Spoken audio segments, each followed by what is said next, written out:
তো দেখো তোমাদের যে 5 6 অনুশীলনী 9.1-6 নম্বর অঙ্কের যে ক নম্বর অঙ্ক, এখানে বলছে 1/sec² a প্লাস 1/cosec², এখানে হবে cosec,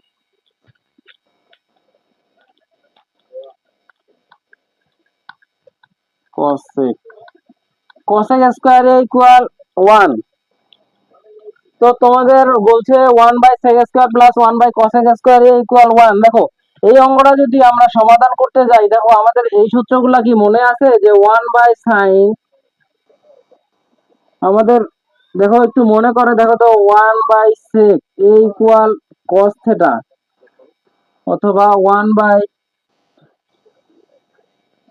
আমরা sec থিটা সমান লিখতে পারবো 1/cos থিটা। আবার আমরা আমরা আরেকটা কি জানি যে cosec theta, cosec a equal 1/,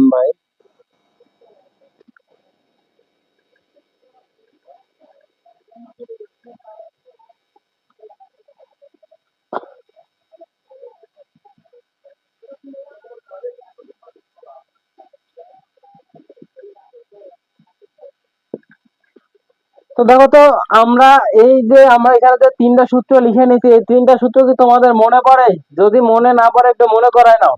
এখন দেখো এখানে আমাদের কি, আমরা কি জানি যে sec theta equal 1/cos theta, cosec theta equal 1/sin theta, আর sin square theta plus cos square theta equal 1। এই 3টা সূত্র আমাদের এই অঙ্কটাতে কাজে লাগবে। তার মানে একটু মনে করে দেখো তো, আমরা প্রথম দিনে প্রথম ক্লাসে যে শিখছি sin square theta equal 1/cos theta, 1/cosec theta, cos square equal cos theta equal আমরা লিখছি 1/sec থিটা, একইভাবে tan থিটা সমান আমরা লিখছি sin theta by cos theta, অথবা 1/cot থিটা। এগুলো হচ্ছে আমাদের কাজ। এরপরে এই এই পর্যন্ত কাজ করতে গেলে আমাদের দেখো এখানে আমরা এখন কি লিখতে পারবো, sec স্কয়ার নাকি sec থিটা সমান আমরা কি জানি 1/sin থিটা, sec সমান আমরা জানি 1/cos। এখন দেখো যেহেতু আমাদের cos এখানে স্কয়ার আছে, তার মানে আমরা এখানে স্কয়ার দেব, থিটা যেহেতু a আছে a দিব। এরপরে 1 দেখো cosec স্কয়ার সমান আমরা কি লিখতে পারি 1/sin, তার মানে sin স্কয়ার a লিখতে পারবো তো নাকি? এটা হচ্ছে আমাদের কি বাম পক্ষ,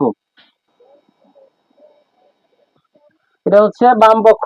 এখন দেখো এই এই দুইটা যেহেতু আমাদের নিচে আছে, তার মানে আমরা কি জানি আমাদের কোনো মান যদি নিচে থাকে তাহলে আমরা এটাকে ডাইরেক্ট কি উপরে নিয়ে যাইতে পারি কিনা। এটাকে যদি আমরা ডাইরেক্ট উপরে নিয়ে যাই তাহলে প্লাস সাইন স্কয়ার এ, দেখো এরকম লিখতে পারবো কিনা। কেন লিখতে পারবো, এটাকে আমরা উপরে নিয়ে গেলাম, নিচে 1 নিচে 1, এই 1 কে আমাদের লেখার কোনো দরকার আছে? 1 আমাদের লেখার দরকার নাই। এখন দেখো তো এই যে sine square theta plus cos square theta equal যেহেতু 1, তার মানে আমাদের মান হচ্ছে 1। একইভাবে তোমাদের বইয়ের যে 6 নম্বরের যে খ এবং গ দেওয়া আছে, এই অঙ্ক দুটাও তোমরা করে নিবা। যদি করতে না পারো বলবা, আমি করে দিব। এখানে হচ্ছে খ নাম্বারটাতে যে সূত্রটা আসবে, খ নাম্বার সূত্র হচ্ছে